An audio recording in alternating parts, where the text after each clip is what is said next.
যে ঘাস এখন বাণিজ্যিক ভাবে চাষাবাদ হয়, অনেকেই ঘাস বোনায় এরপর হচ্ছে কাঠা ধরে বিক্রি হয়, এটা আমাদের অঞ্চলে অনেক জায়গাতে হয়। তো এটা সম্পর্কে যতটুকু জানতে পারলাম যে প্রথমত হচ্ছে ঘাসটা খুব মিষ্টি এবং ঘাস খুব সফট, গরু ভালো খায়। প্রথমবার বীজ বপনের পর থেকে 40 দিনের মাথায় কাটা যায় এবং পরবর্তী 21 থেকে 25 দিন পর পর কাটা যায়। মানে ধরেন যে আপনি মাসেও যদি একবার কাটেন তাতে 12 মাস পর্যন্ত কাটতে পারবেন, এটা 1 বছর টিকে থাকবে। আসসালামু আলাইকুম রহমতুল্লাহ। একটা ঘাসের বীজ নিয়ে কথা বলি, এটা সিনজেন্টার ঘাসের বীজ। এটার নাম হচ্ছে ক্রিস্টাল। এটা ইন্ডিয়া থেকে সিনজেন্টা নিয়ে আসে এবং সিনজেন্টা নিজস্ব বীজ আর কি, হাইব্রিড বীজ। তো বাজারে অনেক ধরনের ঘাসের বীজ আছে, তার মধ্যে এই বীজটা একটু অন্যতম। কারণ গত কিছুদিন আগে সিনজেন্টার একটা মিটিং এ ছিলাম, এই ঘাসের বীজ সম্পর্কে ওনারা বিস্তারিত যে আলোচনাটা করেছে তাতে মনে হয়েছে যে বীজটা অনেক ভালো। তাই এই তথ্যটা তুলে ধরা দরকার বা প্রয়োজন মনে করছি, এই দিক থেকে হচ্ছে ভিডিওটা করা। তো এটার নাম হচ্ছে ক্রিস্টাল CX18 হাইব্রিড জোয়ার ফডার বীজ। আচ্ছা, বীজের ন্যূনতম বিশুদ্ধতা 97%, বীজের অঙ্কুরোদ্গম ক্ষমতা 75% এবং সর্বোচ্চ আর্দ্রতা হচ্ছে 12%, যেটা পানির পরিমাণ বোঝায়, এবং প্যাকেটে হচ্ছে 1 কেজি। তো এই বীজটা Crystal Group Protection Limited, B Wajibpur, Delhi, India, সরাসরি ইন্ডিয়া থেকে ওনাদের নিজস্ব ভাবেই এটাকে করে হাইব্রিড বীজ। তো এই বীজটা বপনের 1 থেকে 40 দিনের পর গিয়ে, 1 থেকে 40 দিনের মাথায় গিয়ে আপনি প্রথম সংগ্রহ করতে পারবেন, এবং প্রথমবার সংগ্রহ করার পর থেকে 1 থেকে 25 দিন পর পর আপনি এই ঘাসটা সংগ্রহ করতে পারবেন, এবং এটা দীর্ঘ টাইম, মানে আপনি 12 মাস পর্যন্ত এই ঘাসটা সংগ্রহ করতে পারেন। এটা খুবই একটা ভালো দিক, মানে অন্য ঘাসের তুলনায় এটা খুবই চমৎকার একটা দিক। আমরা সাধারণত অন্য ঘাস যদি দেখি যে 2-3 বার আমরা কাটতে পারি বা সর্বোচ্চ 4 বার কাটতে পারি, এর বেশি আর কাটা হয় না, এরপরে হচ্ছে নষ্ট হয়ে যায়। সেই তুলনায় সিনজেন্টা একটা বেটার অপশন করেছে যে 12 মাস পর্যন্ত এটাকে কাটা যায়। তো প্রত্যেকবারই 1 থেকে 40 দিনের মাথায় একবার, আর পরবর্তী টাইম থেকে 21 থেকে 25 দিন পর পর এটাকে কাটা সম্ভব। এবং এটা উন্নত বিশ্বে, ব্রাজিলের কথা যদি আমরা ধরি, ব্রাজিলে এটা দিয়ে চিনি তৈরি করে। এটা ওনারা চিনি তৈরি করে বাজারজাত করে একটা নির্ধারিত কোম্পানি, এটা ওনাদের সূত্র থেকেই জানা।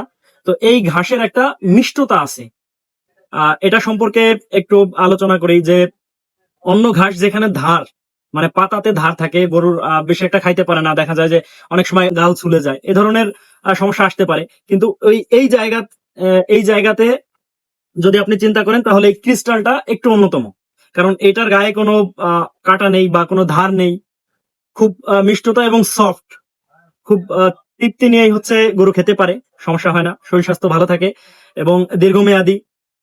এই ঘাসটার উচ্চতা হচ্ছে স্বাভাবিক, আপনি যে ঘাসগুলো হয় দেখা যায় যে কোনোটা 4 ফিট 5 ফিট এমন হয়, অনেক সময় হয় কোনোটা 3 ফিট। তো স্বাভাবিক ঘাসের তুলনায় মাটি, পানি, আবহাওয়া, যেটা ফলনের দিকে কোনো একটা ফুল ফসলে আসে, ঘাসের দিকেও ঠিক এইভাবে আসে, যেহেতু ঘাস বর্তমান কিন্তু বাণিজ্যিক ভাবে চাষাবাদ হয়। আমরা যারা কৃষি কাজ করি বা কৃষির সাথে সম্পৃক্ত, তারা আমরা অনেকেই জানি যে ঘাস এখন বাণিজ্যিক ভাবে চাষাবাদ হয়, অনেকেই ঘাস বোনায় এরপর হচ্ছে কাঠা ধরে বিক্রি হয়, এটা আমাদের অঞ্চলে অনেক জায়গাতে হয়। তো এটা সম্পর্কে যতটুকু জানতে পারলাম যে প্রথমত হচ্ছে ঘাসটা খুব মিষ্টি এবং ঘাস খুব সফট, গরু ভালো খায়। প্রথমবার বীজ বপনের পর থেকে 40 দিনের মাথায় কাটা যায় এবং পরবর্তী 21 থেকে 25 দিন পর পর কাটা যায়। মানে ধরেন যে আপনি মাসেও যদি একবার কাটেন তাতে 12 মাস পর্যন্ত কাটতে পারবেন, এটা 1 বছর টিকে থাকবে।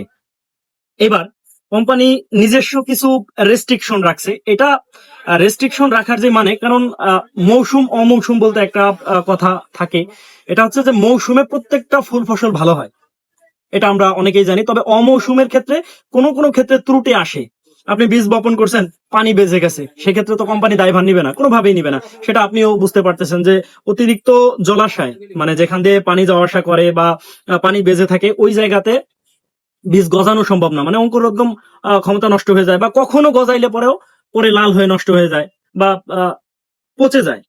আচ্ছা, কোম্পানি যেই রেস্ট্রিকশন গুলো রেখেছে এখানে দেখেন, আমি একটু পড়ে শোনাচ্ছি, যেটা খুবই ইম্পর্টেন্ট, এটুকুই পড়ছি। অমৌসুমে বীজ বপন, প্রতিকূল আবহাওয়া, অনুপযোগী মাটি, অন্তর্বর্তীকালীন পরিচর্যা ও যে কোনো বালাই বা প্রকৃতির কারণে ক্রয়কৃত বীজের গুণাগুণ এবং উৎপাদনশীলতার তারতম্য ক্রেতার মধ্যেই সীমাবদ্ধ থাকবে। এটা কিন্তু কোম্পানি নিবে না, মানে যতগুলো এখানে লিখে রাখছে খুবই ইম্পর্টেন্ট, এটা ক্রেতার মধ্যেই সীমাবদ্ধ থাকবে। তবে যেটা মিটিং এ আলোচনা করছে সিনজেন্টা কোম্পানি, ওই মিটিং এ থেকে ওনারা প্রজেক্টরে দেখাইছে, ওইটা খুব সুন্দরভাবে নিতে পারছি, যার কারণে এতটুকু বুঝতে পারছি যে অন্য ঘাসের তুলনায় এই ঘাসটা একটু স্পেশালিটি আসে এই কারণেই যে এটা দীর্ঘ টাইম থাকে। মানে প্রথমবার কাটার পর এরপরে 21 থেকে 25 দিন পর পর কাটা সম্ভব, তার মানে 12 মাস এটাকে আপনি টিকিয়ে রাখতে পারতেছেন। ঘাসের গায়ে যে পাতা থাকে, ঘাসের পাতাতে ধার হয় না, ফলে সফট থাকে, গরু খুব ভালো খেতে পারে। এটা খুবই একটা ভালো দিক। তো আমার কাছে মনে হয়েছে যে অন্য অন্য বীজের তুলনায় এই বীজটা একটু অন্যতম, খুবই ভালো। আলহামদুলিল্লাহ। এটা সিনজেন্টার বীজ CX18 হাইব্রিড ঘাসের বীজ। তো এই বীজটার বাজার মূল্য ওনারা করেছে 320 টাকা। এই যে 320 টাকা 1 কেজির প্যাকেট, এটা সিনজেন্টা কোম্পানি করেছে। এবং ঘাসের একটা ইয়া দিয়ে দিছে, এই যে হচ্ছে চারা, এইভাবে করেই হয় আর কি, ওনারা প্রজেক্টরে এইভাবে করেই দেখাইতেছিল। তো খুবই সুন্দর। আর ভিডিওতে দেখা যায় অনেক সময় কোনো কিছু কম বেশি হতে পারে, এটা খুবই স্বাভাবিক। কারণ কোনো কিছু শিখে শেখানো, এর মধ্যে মিস্টেক থাকতে পারে। আর প্রতিনিয়ত আমি শিখতে চেষ্টা করি, আপনাদের কমেন্ট থেকে আমি অনেক কিছু নিতে পারি, আমি কিছু ভাবতে পারি, আমাকে নতুন কিছু শেখায়। তো সব মিলিয়ে আমার যারা ভাই ব্রাদার আছেন, মানে ফ্যান ফলোয়ার যারা আছেন আমার, প্রত্যেককে অনেক অনেক ধন্যবাদ। কারণ আপনাদের কমেন্টের মাধ্যমে আমি অনেক কিছু জানতে পারি, কিছু শিখতে পারি। কিছু সম্পর্কে দেখা যায় অনেক সময় আমি একটু ঘাটাঘাটি করতে পারি, একটু গবেষণা দিকে থাকতে পারি। তো আলহামদুলিল্লাহ, সব মিলিয়ে আপনাদেরকে অনেক ধন্যবাদ। সকলে ভালো থাকবেন। আল্লাহ হাফেজ।